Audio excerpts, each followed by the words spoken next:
Guys, I'm over here in Edinburgh, Scotland, and guess what? They're as stressed out by our presidential election as we are. And I know that we are because we did an episode with a Trump supporter a couple episodes back. And guess what? People were very upset online, expressing a lot of angst. Good news, though. Earwolf just launched a new politics podcast. Help you sort it out. It's with Katie Couric, veteran journalist, cares about facts, gets access to all the names that you see in the headlines every day. Senator Al Franken was on the first episode. Probably saw him up there killing it with Sarah Silverman. Don't miss these conversations. They may change your mind. You might learn. The show is called simply Katie Couric. Subscribe in iTunes, Stitcher, or your favorite podcast app. Stay tuned at the end of this episode for a special preview of the show. I'm recording this in Dublin, Ireland. I'm doing a comedy festival here before I head to the Edinburgh Fringe Festival. And guess what? Even in Ireland, I'm wearing Mack Weldon. And I'm loving it, and it feels good in my ancestral home to be wearing it. Mack Weldon believes in smart design, premium fabrics, simple shopping, very easy shopping experience. They're very comfortable. It's not just underwear. I love the underwear. They also have socks, shirts, undershirts, hoodies, sweatpants. All of them are great. They want you to be comfortable. If you don't like your first pair, keep it. They'll refund you, no questions asked. Not only do they look good, they perform well. I can vouch for that personally. Go to MackWeldon.com, get 20% off using promo code BEAUTIFUL. That's MackWeldon.com, 20% off with promo code BEAUTIFUL.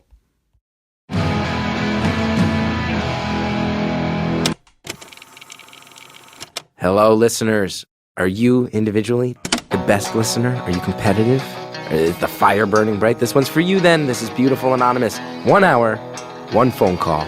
No names, no holds barred. I'd rather go one-on-one. I think it'll be more fun, and I'll get to know you, and you'll get to know me. This call, short but sweet. Let's check it out. Thank you for calling Beautiful Anonymous. A beeping noise will indicate when you are on the show with the host. Hi. How are you? Good, I'm Corey. Oh, I'm sorry.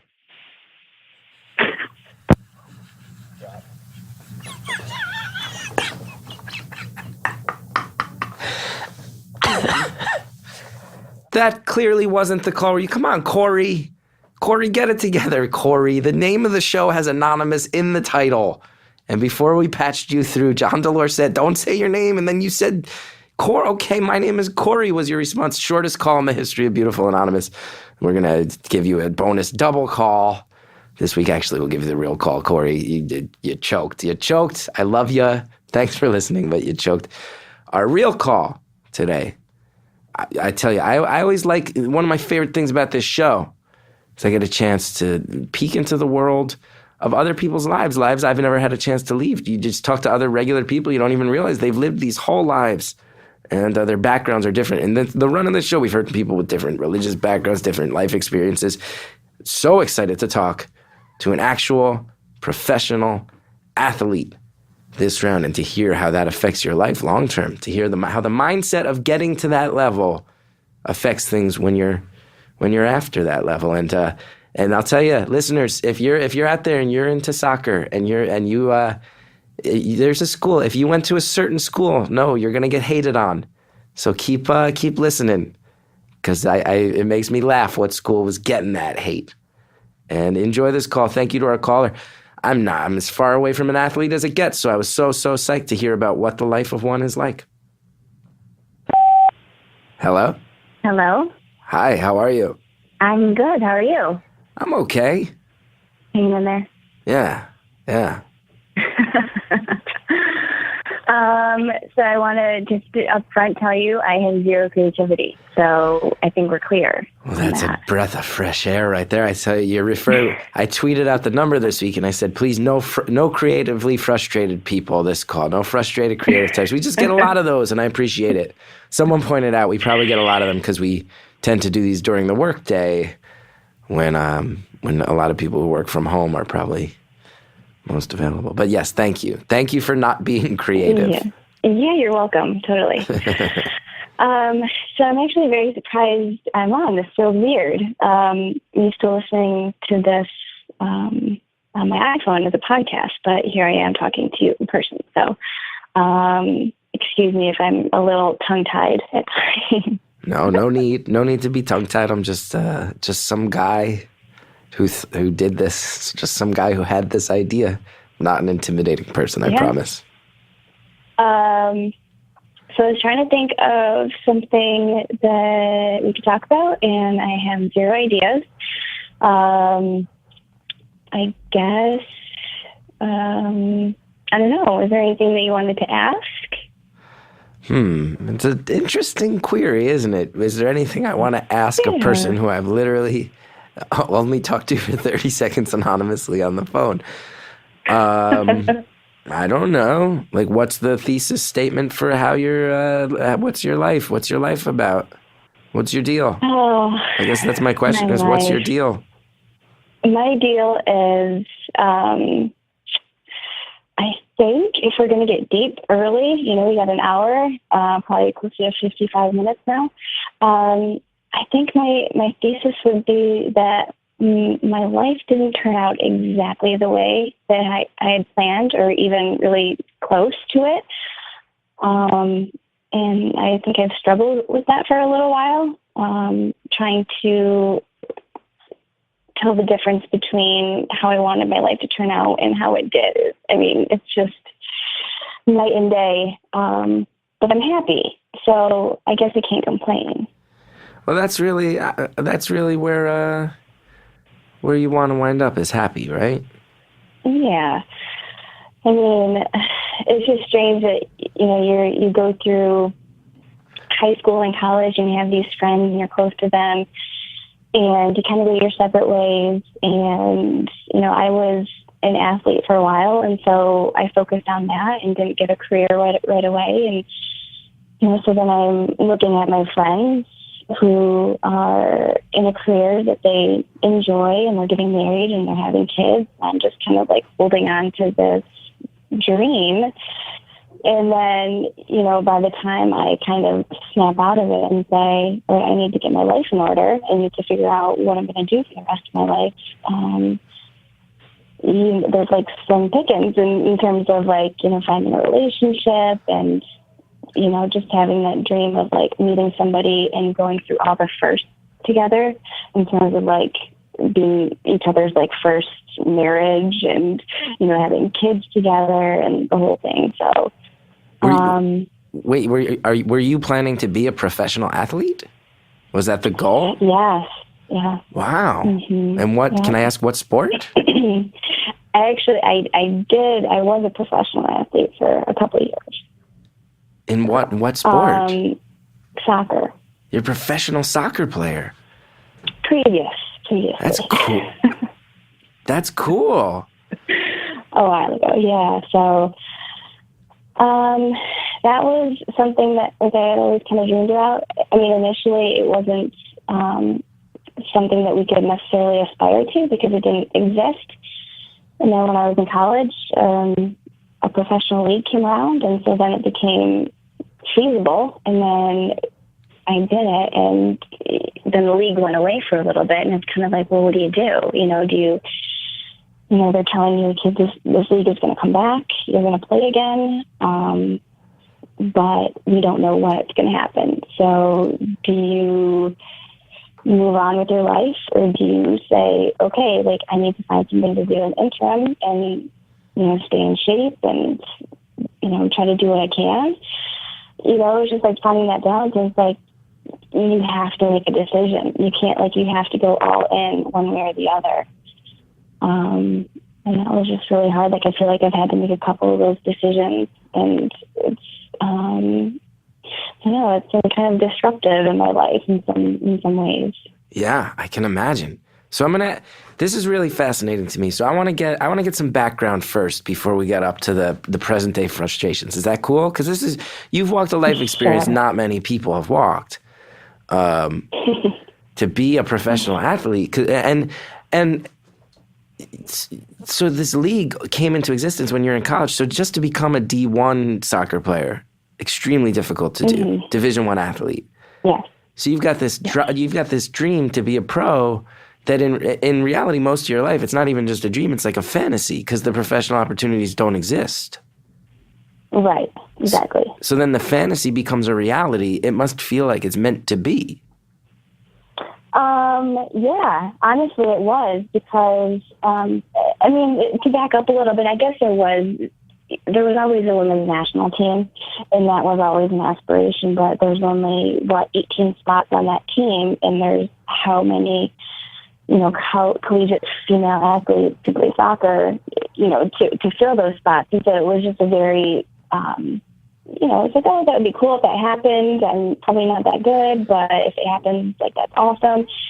But like you said, then all of a sudden I'm in college, my junior year, the league comes around, and it's like, oh my gosh, like, this is actually, like, something I can do, like, I don't have to get a desk job. Yeah.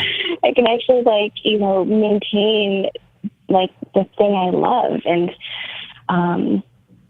just continue doing this, and being on a team and working with coaches and staying in shape, and living the dream. Yeah. So, have you tried out for the Olympic team? well, it's not really like a try. It's kind of like they pick you. Like they there's scout the world. It's like a ginormous, like, pool of female soccer players, and now that they have the professional league, it's a lot easier for them to see that the women playing on that kind of stage, whereas before it was just like watching college games and hearing through whatever, just hearing about, like, a good athlete or whatever. So Yeah. yeah, it's not really anything you can go and, like, sign up for and have, like, an open call and go, but I wish it worked that way. Do you think that you're one of the 18 best female soccer players in America? Like, do you think you're in the No. Oh, you're not. So you No. when you reach the And this professional was level. a while ago. Okay. Yeah, this was like years and years ago. So, yeah, at the time, no. I mean, I also had some other things happen that, certain injuries and things like that kind of sidelined me in different ways, whether it was physically because I couldn't do it, or physically initially, but then also kind of like the head. I kind of was in my own head about, thinking that I could do something that maybe my body couldn't accomplish again yet. Wow. You know what I mean? Until I was healthy again. So, it was just like it's a big, like, mental thing that you have to, and then you just kind of have to fight through. And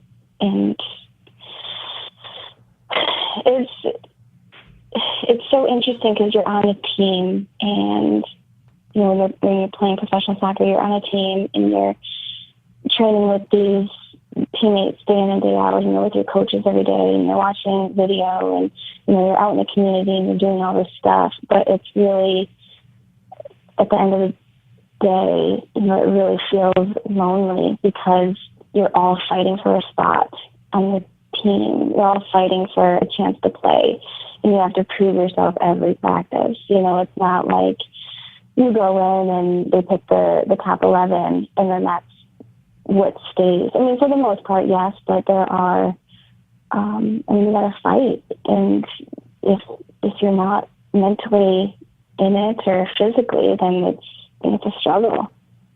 Yeah. So you're mentally tough for it. So it's a life of constant pressure mentally and constant risk physically. Yeah, totally. Wow. What is exactly. What's it feel like to get on the field? Like when you hit the professional level and you actually get that, the coach sends you in, is it like, are you able to have fun? Are you able to go into attack mode? Or is it just like, don't fuck this up? Well, in my situation, I think it was more, don't fuck this up. But I think, for some of the other players, I think it was very much like, this is fun, but it's also very competitive. It's not like, you're going out there and you're fighting. Like, girls get vicious on the field, and not in a bad way. It's like one of those things where when you step on the field, it's like a whole new ball game. it's like a battleground. But then you step out the field and you can like see those same girls and your friends or whatever. But you're fighting. So tell me, do you mean physically, like you're actually brawling? Like you're pulling on each other's jerseys. You're sliding. Oh, yeah. What is it like? Yeah. Tell me, as someone who is as far away from a professional athlete as humanity can possibly get, I'd love to know, like, because I watch soccer, football. Do you call it soccer or football? How does that work when you're at the pro level? Soccer. You do? Soccer. Wow. In America, yeah. So when you're playing soccer, what's going on the field that I would never know just having watched on television? Like, what are all the things happening that I don't see? Are you just talking shit constantly? You can see it. Oh yeah. Well, I mean, it depends. Like when you first start out, I mean, it kind of builds over the course of the game.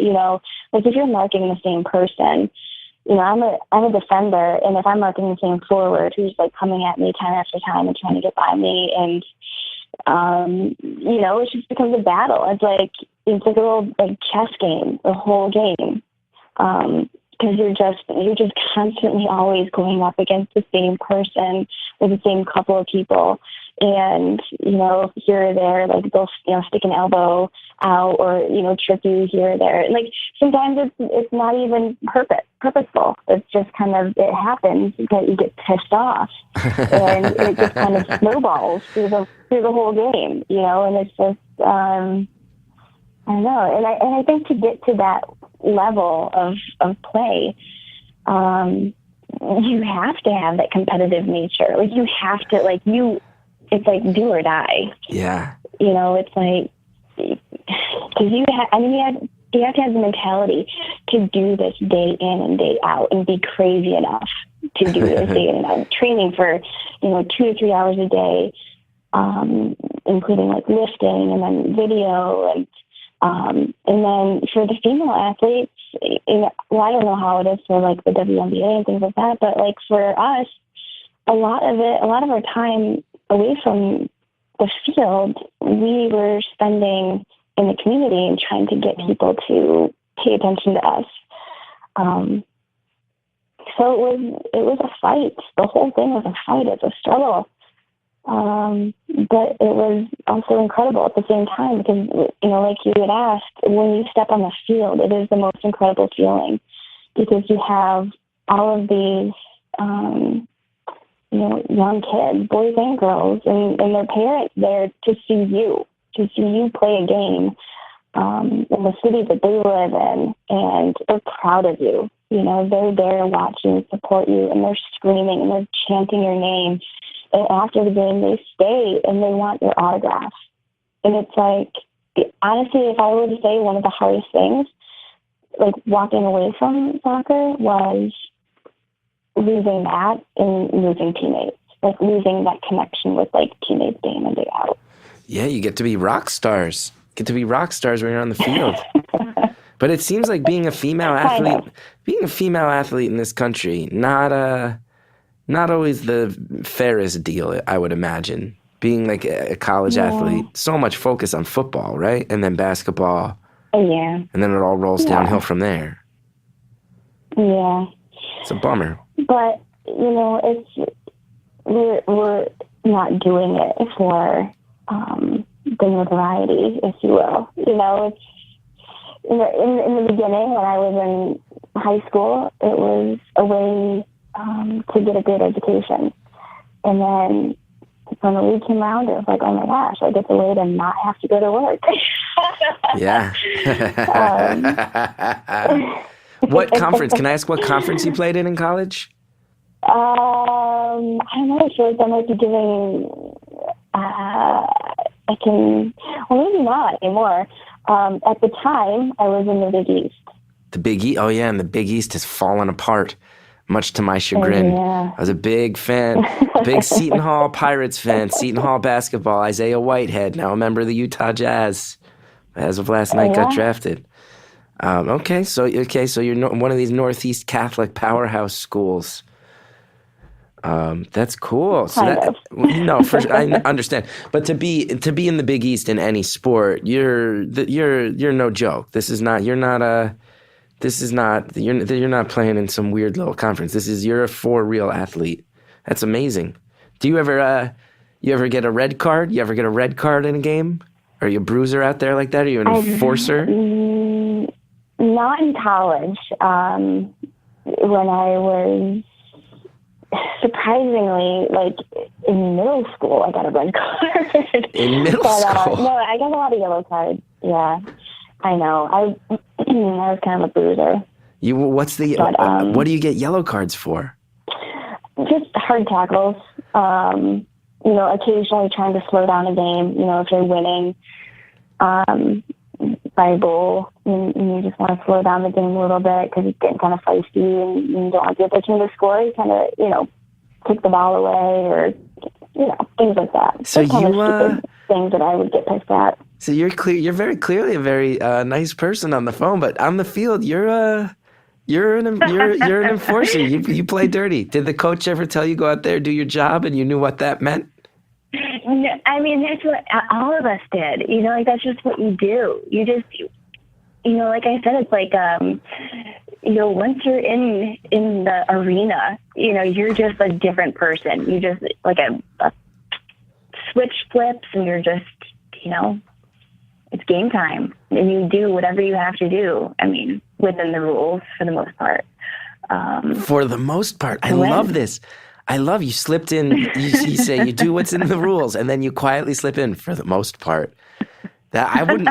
People didn't like being on the field when the other team, when the St. John's Red Storm, when they're running down the field at you and they realize they got to deal with you. They don't like it, do they? People didn't like dealing with you on the field, did they? I don't. Well, probably not. I love it. You'll take a couple teeth out. If you can. I love it. You better be wearing your mouth guard. Today. Yeah, I mean, I wasn't that physical, but like I wasn't like knocking anyone over. Like I definitely don't have that kind of frame, but definitely feisty. I'm not, you know what I mean? Like if we're going one-on-one, I'm gonna slyly behind the ref's back or where they can't see, pull your shirt, or I'm gonna, just do whatever I need to do to get the ball. So rad. And can I say it feels weird talking about that because it's like it feels so long ago. Like I haven't played soccer in years and years, but like to talk about it, it's like, oh my God, like just knowing that feeling. I love it. I love hearing about it because I am physically. John in the booth always laughs at me because I like if he gives me a cup of water, I immediately knock it over. I'm the most physically inept human being. So hearing from a professional athlete. I also love this.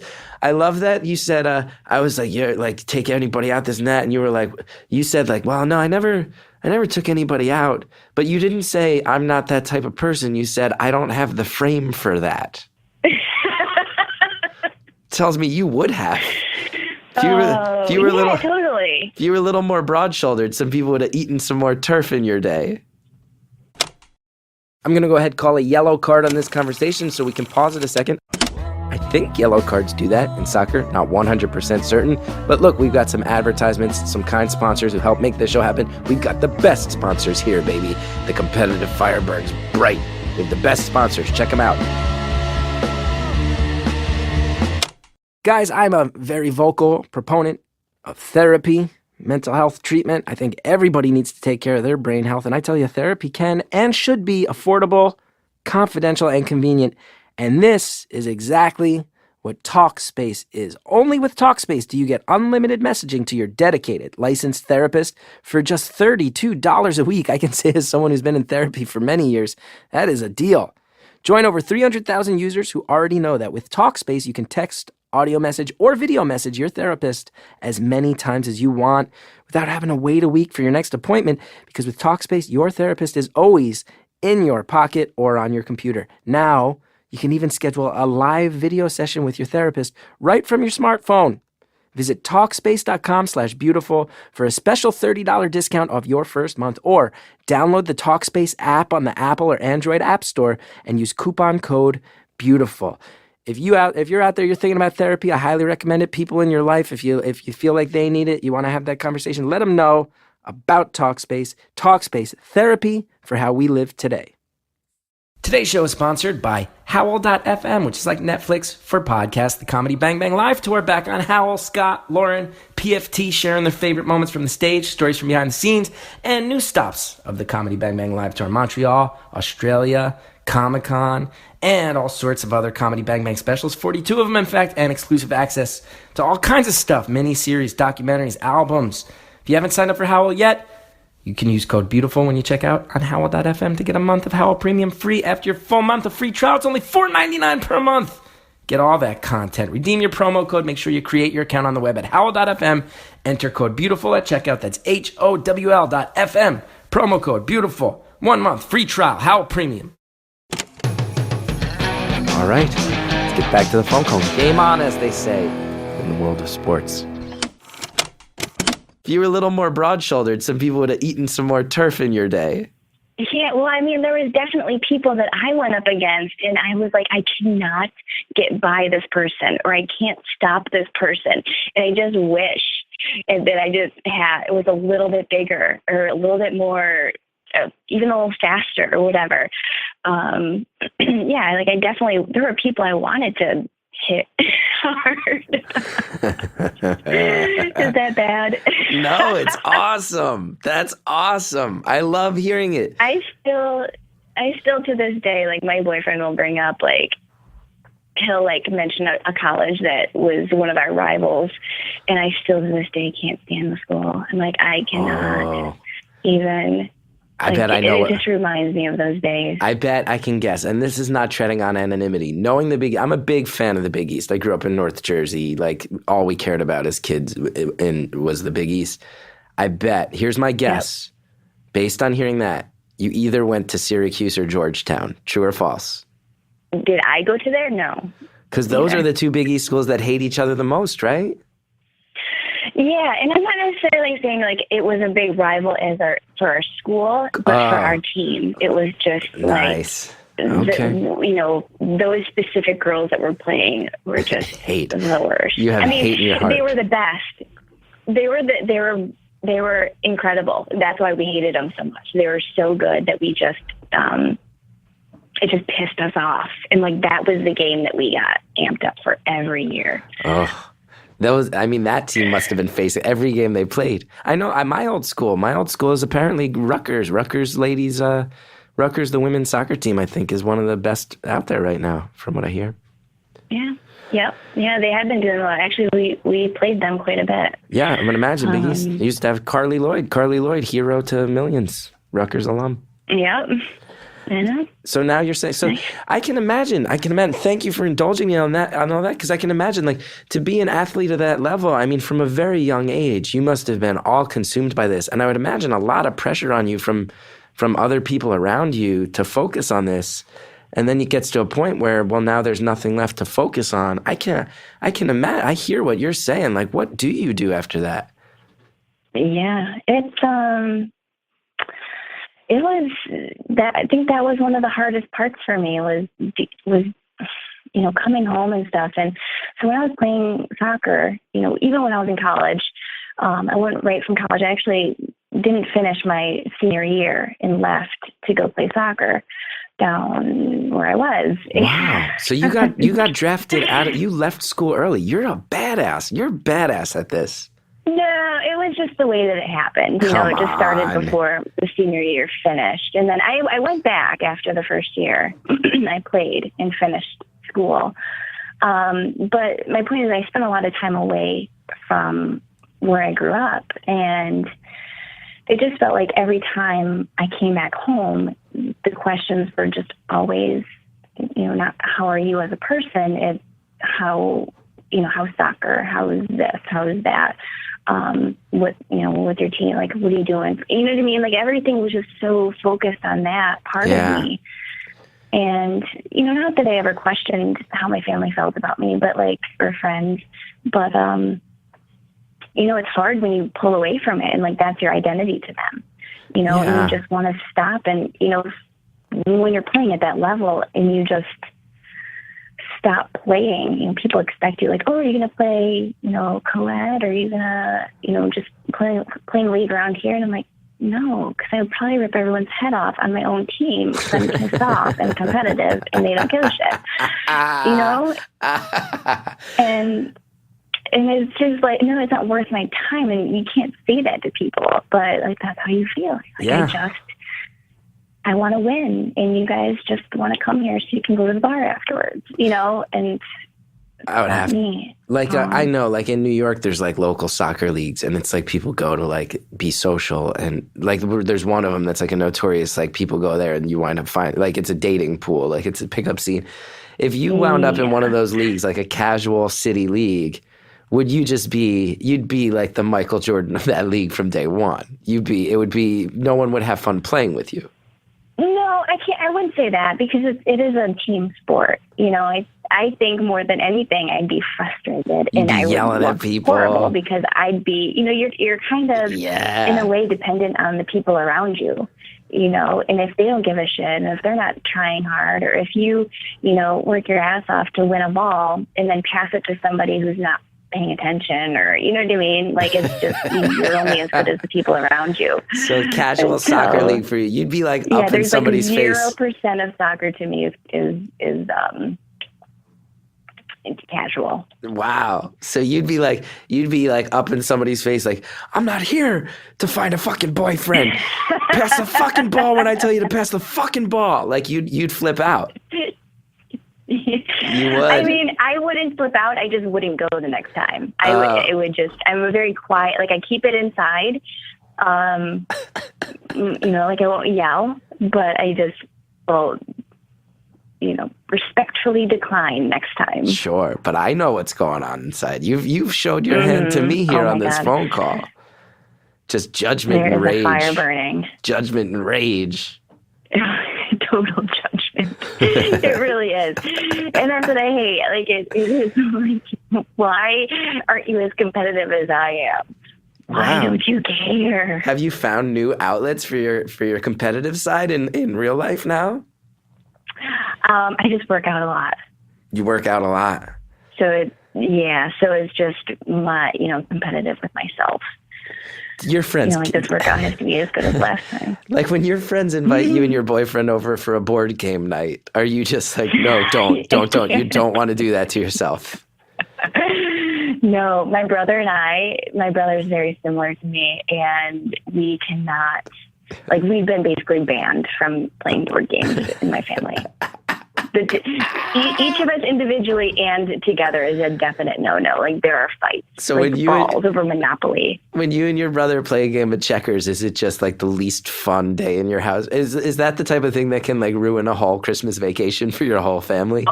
Oh yeah, like no talking. Like I, like flip the board, checker pieces everywhere. We each go our separate ways. Yeah, it's not. I mean, he's married and has kids now, so I think he tries to curb that a little bit, but I don't. Wow. Was he an athlete too? Yeah. Was he like pro level as well? No, but he played in college. Soccer? Mm-hmm. Wow. Oh my God. He was I just wanted to be like him growing up. I gotta ask, and people are tired of hearing me say it. Feel free to just tell me to fuck off. What were your parents like? Because two high level athletes, there's pressure in that house, right? It's interesting you bring that up. My parents are both athletic, I would say, but not like true athletes. My mom was, she played baseball and softball, and my dad, avid bowler. Oh yeah, like super, super in the bowling alley. Wow. I'm just kidding. He does bowl, but also played baseball and things. And I think once my brother was born, and he started to get into sports and try different things or whatever, I think he really took a liking to soccer. And my mom just dove into it and just, wanted to read every book about it and wanted to make sure that he, if it was really something that he wanted to do, that she knew everything she could know about it. Watched videos, would research soccer camps and just the best opportunities. And then, he just kept growing through that. And of course, I'm 5 years younger than him, but I saw that and I wanted to, when we had a big enough backyard that we had a soccer goal in our backyard. And so I just wanted to be doing whatever he was doing. And I kind of was riding his coattails for a while until it just seemed like I had more of the natural talent, whereas he was very much put in a lot of effort. And had less of the natural talent, but had all the effort. He must have burned with rage. He must have burned with rage when he sensed that he was being overthrown by his younger sister. No, I do think that there was, so for the longest time I was known as everything was his little sister. People would see me at his soccer games, oh, that's his little sister. And then when I was in college and then I was drafted, he came to me and he said, I think I'm officially your older brother. Oh, wow. That's a big moment in your life. Yeah, but he loved it. He was just so proud. So it sounds like your mom got into it, but you didn't have one. You didn't have one of these stereotypical getting yelled at if you messed up after the game type childhoods? It doesn't sound like. Or maybe you did. Your frustrated sigh maybe lets me know otherwise. Yeah. So I think my mom was very competitive herself, and like I said, kind of, I was a little bit more of the natural talent, and my brother had the effort, and so I think, she would maybe see me not putting in as much effort, and get really, pissed at me, and, there'd be some talks, and, in the car ride on the way home, and things like that, and, it kind of got, so then my mom was diagnosed with cancer, and she got really sick, and she was given just a couple weeks to live. And then, so I was in this very, how old was I when she was diagnosed? I think I was 13. And then, so it's right around that time where you're kind of trying to find yourself and, is this really what I want to do? Is this, was this just something to keep me busy as a kid and, I'm done with it, or do I stick with it? And I mean, I was obsessed with soccer at that point. I brought a soccer ball with me everywhere. And,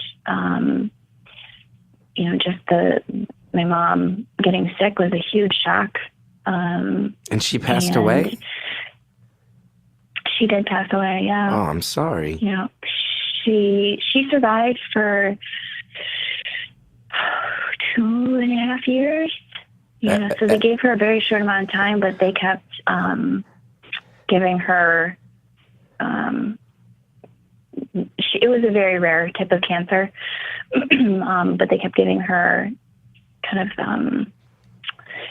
I don't want to say experimental medications and things like that, but they were trying different things. They were. Yeah.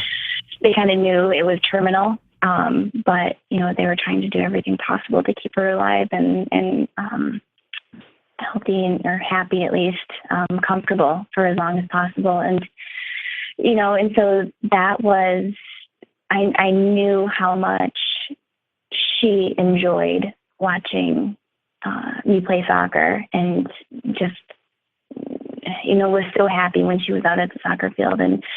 And seeing her kids do well and stuff, it was something that I had to keep doing. I had to keep doing it for myself, but I also had to keep doing it for her. Wow. So. I mean, they gave her weeks, and she survived years. That shows you, when you say your mom is competitive, that shows it right there, huh? Yeah, absolutely. And she didn't even stop working. Wow. She worked that entire time. I think she stopped a month before she passed away. So month or two before she passed away. Your whole relationship with soccer then is tied up in some real deep things. Wow. Yeah. But she, she was so stubborn, and I know that's where I get it from. And she just wanted me to wake up, see what your potential is. And I think, at that age, you're just like, I am okay being, having these friends that I play soccer with and whatever. But, she could see further than that and just wanted the best for me. And she would get frustrated, and there are sensitive times, and, there are some tough lessons in there, but, you get through it. Yeah. And I just see that that's how I got to where I got to. Wow. So. That's like Shakespearean. But it still plays a role, in my life now too, because, for a long time after she passed away, I would have dreams, and she would show up and she would always be so disappointed in me. Whoa. And it was like, and so I would wake and I have very vivid dreams, and I remember them all. And it was just something that was weighed very heavily on me, and just constantly like reevaluating my life and like, what am I doing wrong? Like, how did I get here? Would my mom be proud of me? Would she be happy with what I've done with my life, or is it not enough? Do I need to still go? And I think that was part of my problem when, when the league went away and they basically said, you can either hang on or, move on. We want you to hang on. But we also understand that you're, now in your mid-20s, and there's other things in this world besides soccer. But I just kind of always felt like, would I be letting my mom down if I gave this up, not under my own conditions? So. Wow.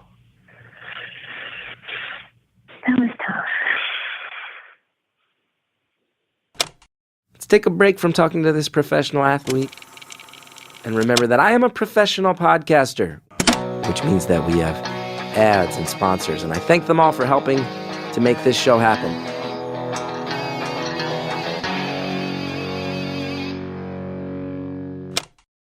I'll tell you guys, I remember being a kid and getting ready for the standardized tests and how stressful it was and how I felt like I was on my own and how you got to focus in so hard. I remember the SAT when I was a kid. Oof.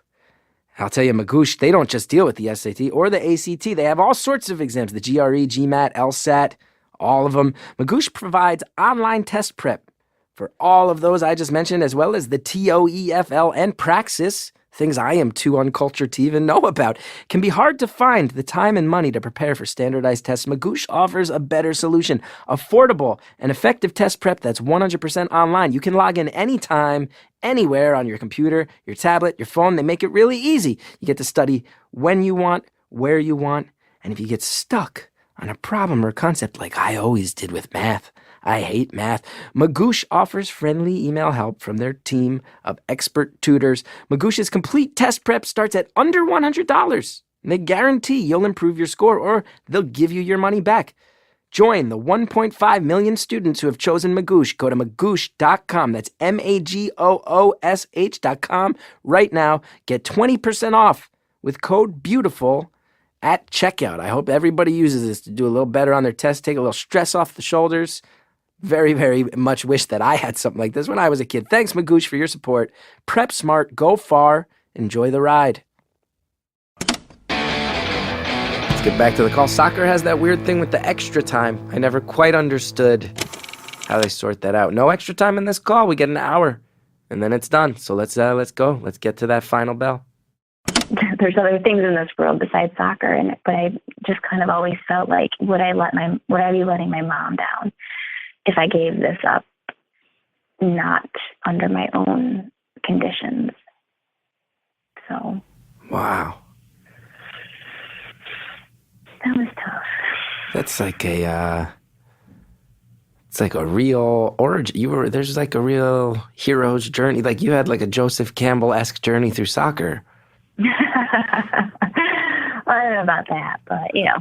More than I thought at the beginning of the call. I tell you, that's a real motivation I didn't see coming. That's like really powerful. Really powerful. Yeah, I mean, still to this day, sometimes I don't know what to do with it. You know, I don't know what to do with those thoughts. You know, do I just say, you know, look what you've accomplished in your life? Look at where you've been. Look at all the countries you've traveled to, and teams that you've played on, and people that you've played with that are, you know, top in the nation. You know, like, can you be happy with that? Or, you know, are you always looking for something better? And I think, you know, that plays into my like personal life too. Sometimes it's like, am I good enough girlfriend? Am I a good enough stepmom, I guess? Am I doing the right things? And, you know, is everyone happy? Wow. I mean, I think a lot of people wonder those things though too. So For sure. I'm not alone in that, but you've got this whole lifetime of like holding yourself to ultra high standards. Do you regret it all that's tough to turn off, or do you feel like is it making your life better, or and your stepkid's life and your boyfriend's life? Like, do you regret that you can't turn it off? Do you feel like it's a positive or a negative ultimately? Well, I mean, I think I've gotten better at it. I mean, in a way, I think it's been good. It's been good that I think it's good that I'm evaluating myself. Maybe not I don't need to as much as I am. But, you know, I've gone to therapy and stuff and worked on, you know, just knowing that I am good enough, you know, because I think a lot of it comes down to me not feeling like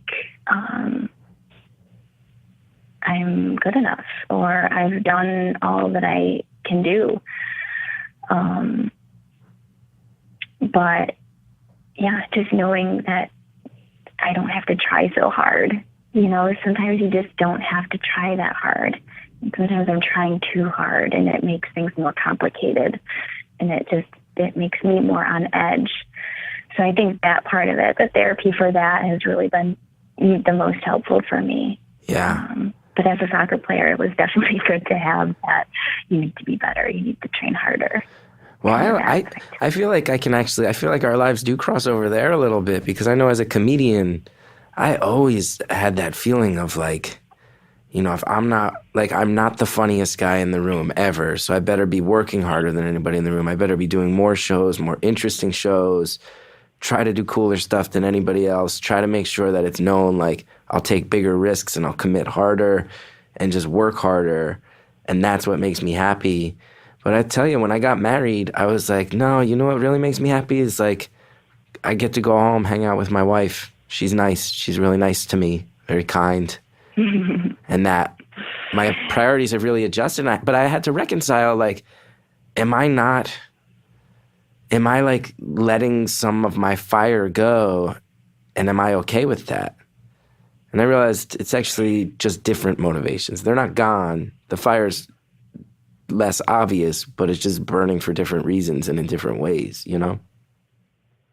Right. Yeah. And I can totally understand that. I think it's similar. It's, you know, with my boyfriend, I, you know, fell in love with him, and then, you know, I didn't meet his son until a while later. And then that relationship in the beginning, I wouldn't say it was difficult, but there were things that weren't easy. And, you know, you kind of expect that you're going to be awesome at everything, or you want to be awesome at everything. And when you don't have control over it, you know, like when you can't, you know, go to a comedy club and like get up and be like completely in control of your set and everything, you know, it drives you crazy. You're like, I want this to be good now, but you don't have control over it. How old is your stepson? He is now 4. He's going to be 5. How old was he when you met him? Just around 2. Oh, wow. He just turned 2.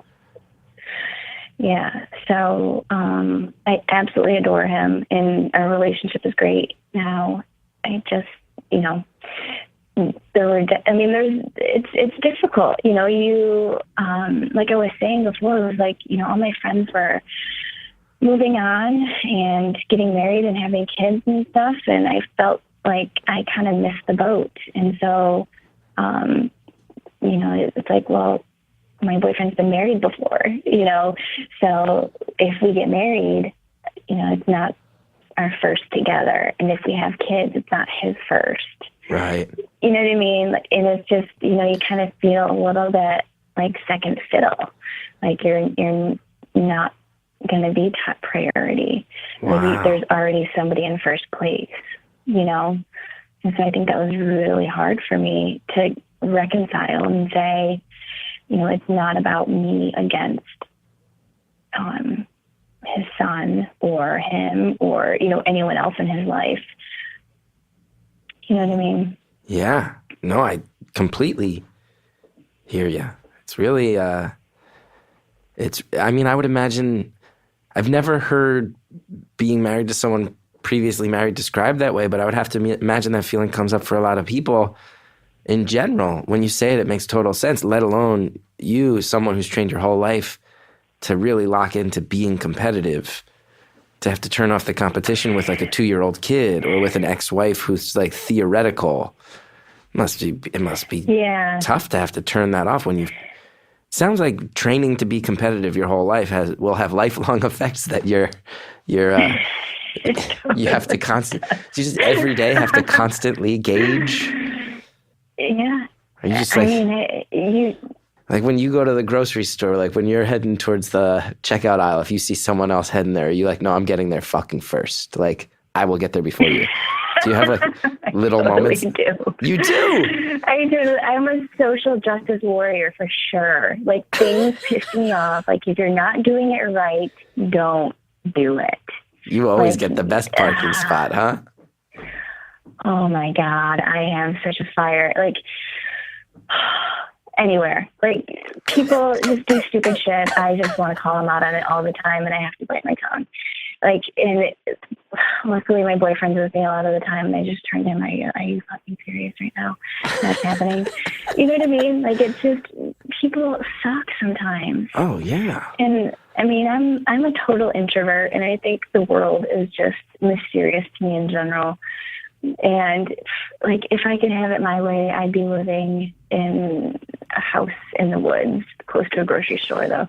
And as long as fresh, direct delivered, you want to be be completely off the grid as long as you can still have the convenience of modern life.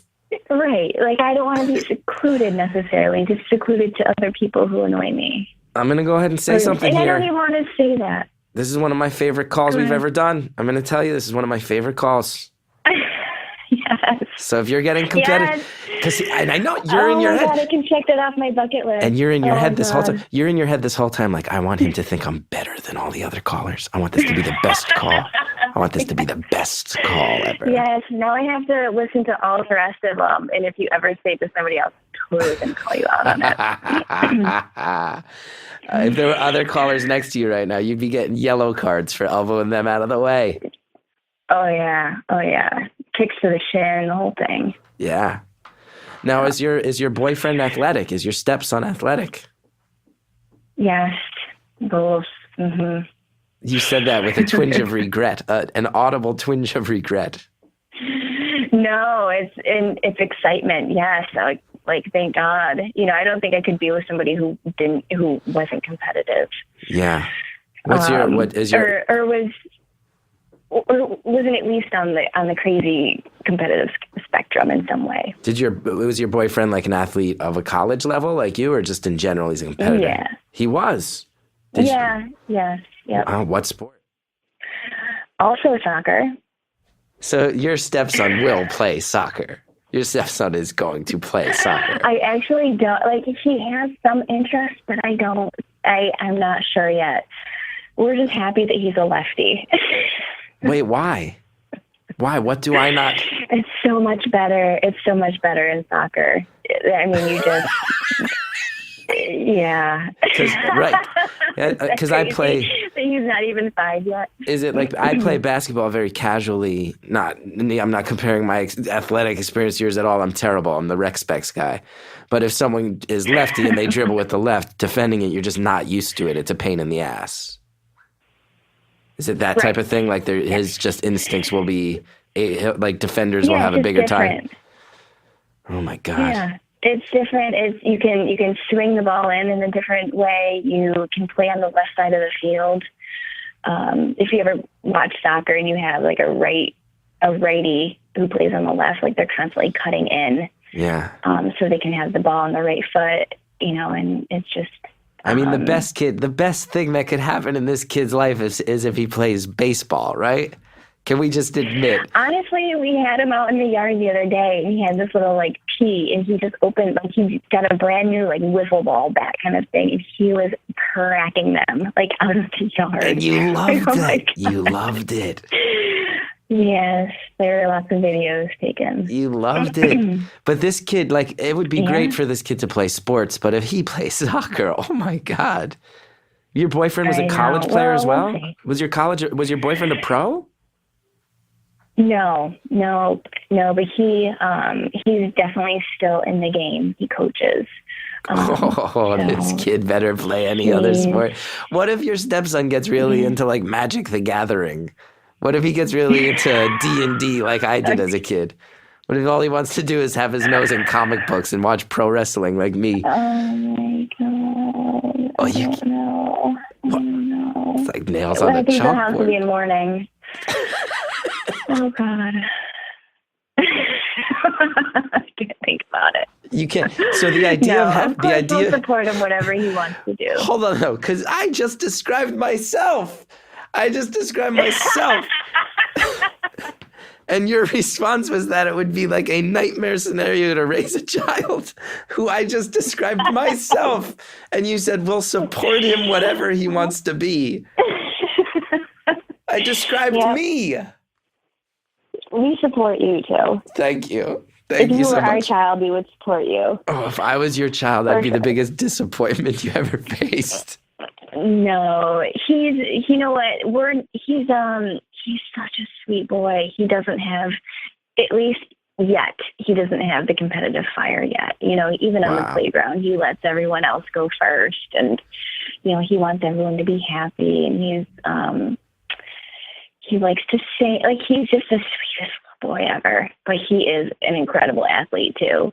So I don't know. I think we just kind of leave it open to whatever he wants to do. We don't force him into anything. We don't say, hey, we're going to go out in the yard and play soccer now, or you're going to go to, daddy's practice or whatever it is. So we just want him to be free with whatever he decides and not be forced. Well, we got 10 minutes left, just so you know. I do want to ask one more soccer question, if it's okay, just like a very fanboyish thing. Because a soccer game, if a soccer team scores 5 goals, that's a high-scoring game, right? Yeah, I would say, yeah. So when depends on the level, but. So you're a defender. I don't know how much of a factor this is, but I'm sure throughout your career, high school, college, when there's a game and it's a tight game and you actually score a goal, is it just the fucking best feeling in the world? Oh my God, it's so incredible. There's so much adrenaline like running through your body. That happened when I was playing, and we actually won the national championship. And I won't tell you if it was in college or in the professional league, but it was just the most incredible feeling. You scored a goal in the national championship game? I didn't, but I was on the field when our team did, and it was just, like a pile on, like everybody's just like, the feeling is, you're so exhausted and putting in so much effort the whole time, and you score. It's the best feeling. Wow. That's cool. I'll never know that feeling. I get laughs. I get laughs. I get laughs sometimes. That's what you get. You get laughs. Ugh. That's got to be an incredible feeling. What's that like? It's fine. It's not like slide tackling an enemy who was talking shit, getting up, passing a ball downfield, watching someone tear ass down the pitch and put the ball over the outstretched hands of a goalie just mere inches beyond their eager fingertips, knowing that they just were too weak to get there because my team is superior. If I go up and I tell a good pithy story about, we should get you on some play-by-play. I will tell you, if I go on stage and tell a story about what it was like growing up in New Jersey, the other comedians don't charge from the back of the room and pile on. Nobody cares. No, but like, we all hate each other. What about hecklers? Do you get anybody who like just yells shit out from the crowd? It does feel good. It feels good to destroy a heckler. You're the worst. That would be your exactly. Your competitive side would love dealing with hecklers. That's my tackle. Oh my God. I went to a show recently and somebody yelled something out and I was like, oh my God, I would kill you if I were up there. I need someone like you on my side. I need someone like you to give me notes on my comedy of like, you're not working to be the best. How are you not working to be you need to work harder. I wouldn't know the difference. I laugh at everything. You'd hang out for a month. You'd be like, Joe Firestone is the alt comedian putting on the real good shows. You gotta get competitive. You gotta get competitive. Okay, so let's think. We got about 7 minutes left. Moving forward, you've got this thing. You got this thing that's in your gut. It's built into your DNA at this point, this competitiveness, professional level. You spend your whole life doing it, but it's gone. And that sucks. It's tearing you up, and you feel like some of your other friends maybe got in gear heading away from it sooner than you did. So what do we where are you feeling? How do you feel? Like, where are you going to go? How are things going to wind up, do you think? I'm, for a little while there, I was not happy, but I am very happy now. I think I just finally realized that life doesn't have to work out the way that you planned it. It doesn't have to have you meet somebody in college and you get married and you have the white picket fence and you have kids together, and you have 1, 2, 3 kids, whatever it is, and a dog, and like life is perfect there on out. It's like, you make it what's meaningful to you. I was in a situation where, I had to actually found my boyfriend through a dating website. It's so strange because we basically moved in the same circles and stuff. And, I fell in love with him. And like I said, then I met his son and fell in love with his son. And, there was a part in there that I was not sure if that was right for me because, I don't know what I felt. I felt like I wasn't sure. And I think I wasn't sure if that's what I wanted because I had this other vision in my head that things had to be perfect, but they are perfect for me.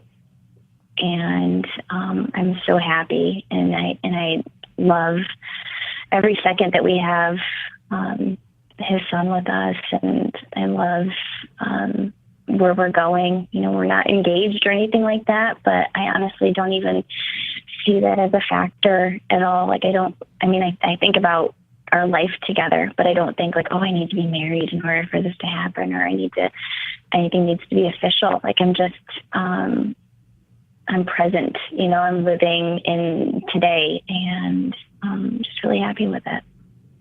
Well, I could learn a lot from you. That was, you just put on a clinic. You just put on a clinic that we all need to hear. No. Be present. No. Be present. Let your vision go. Time. Yeah, I would imagine. That took a lot of therapy. Therapy. Yeah. A lot of medication. A lot of therapy. Yeah. Oh, I hear that. Believe me. I got a pretty good worldview now, but the Wellbutrin helps. The Wellbutrin certainly helps shape it, for sure. Yeah, I got a great family and a lot of great people around me, so once you have that, who cares about how things are supposed to be? What's supposed to be? What does it even mean? It's true. So I think that was my biggest thing, is just getting past that. Now, let me put something out there. Let's say your boyfriend proposes. It sounds like you'd be into it, just based on what you've been saying. Your wedding, the people helping you with your wedding, they need to watch the fuck out, huh? Your wedding's going to be the best wedding. No, like, I'd rather spend money on something else. Like, I'd rather, just like a couple of close friends and like a little celebration, I mean, it doesn't have to be fancy. It doesn't have to be big. I don't even care if I'm wearing a white dress. Like, I just want us to be together and, because it's just a day. It's a day that love conquers competition. Love conquers the competition. Yes, that should be Love Conquers the Competition. That should be the title. Love is the water that puts out the competitive fire. There you go. Oh, I like it. But your boyfriend's vows better be on point, right? At the very least. At the very least. True. You got to give something. True. Oh my gosh, yes. The shoes have to be right. We got about 2 minutes, 2.5 minutes. This one has flown by. I want to thank you for it.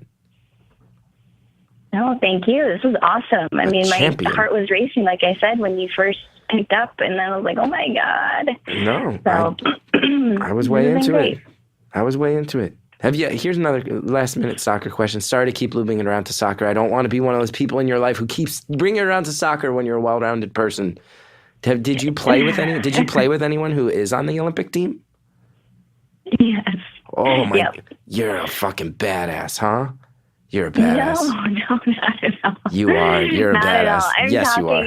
I'm telling you, this was 12 years ago. Doesn't matter at all. If you and me, if in some world you and I ever wound up on a soccer field together, even today, I would walk away in shame, wouldn't I? Even today. Yes, I would. No. Yes, I would. I haven't touched a soccer ball in a long time, so I think you'd be in luck.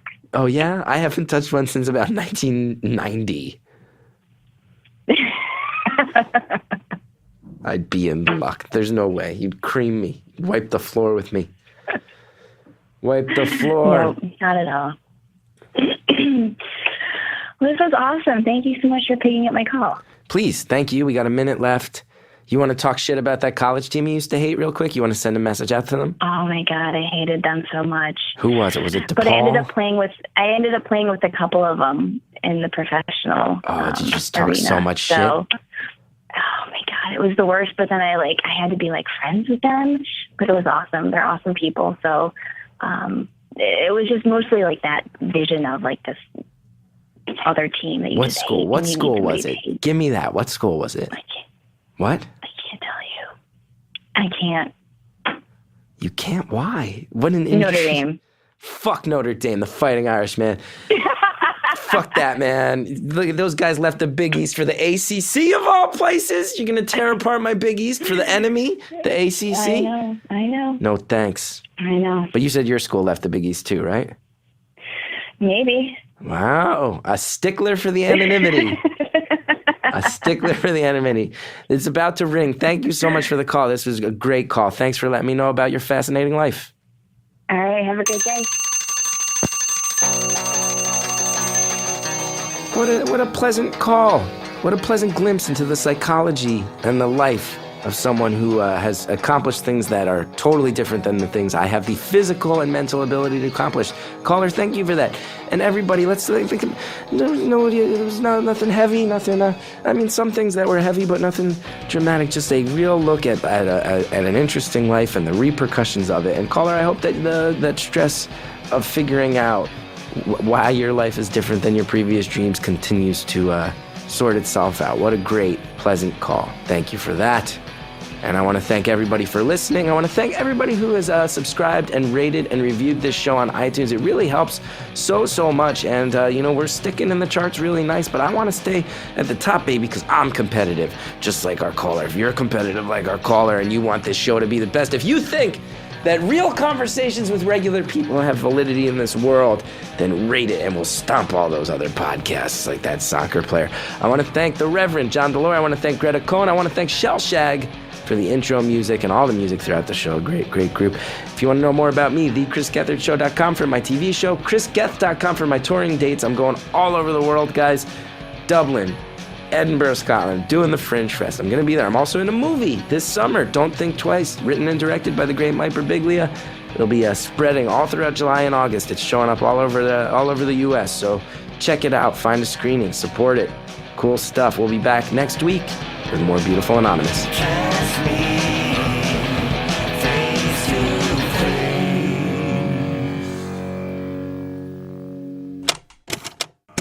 We've been having so many cool conversations, banking up some good ones. Here's what you'll hear next time on Beautiful Anonymous.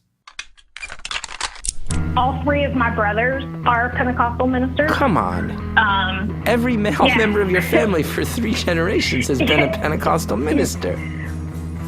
Well, I mean, if you want to get technical, it's 4 on my dad's side and 5 on my mom. What? So, yeah. Okay, so So you are the black sheep. You are the black sheep of this family. Oh, I'm the total Anglican, bipolar black sheep of this family. Next time on Beautiful Anonymous.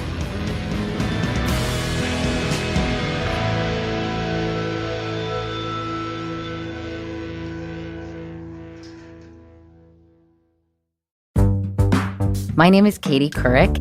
I love to talk and I love to ask questions. Have you always been a feminazi like me, Rebecca? Yes, I was born a feminazi. There is so much coming at us fast and furiously every day, but I don't think anybody's explaining it very well. And that's why I wanted to do this podcast. Right now in the polls, Hillary beats Donald Trump. I know, but Hands polls down. schmoles, Esther, Right. to go a little deeper than the wrestling match that you currently see on cable television. It does make you think that what we do here is important to generations beyond us. So listen, subscribe, and let's help each other figure out what's going on.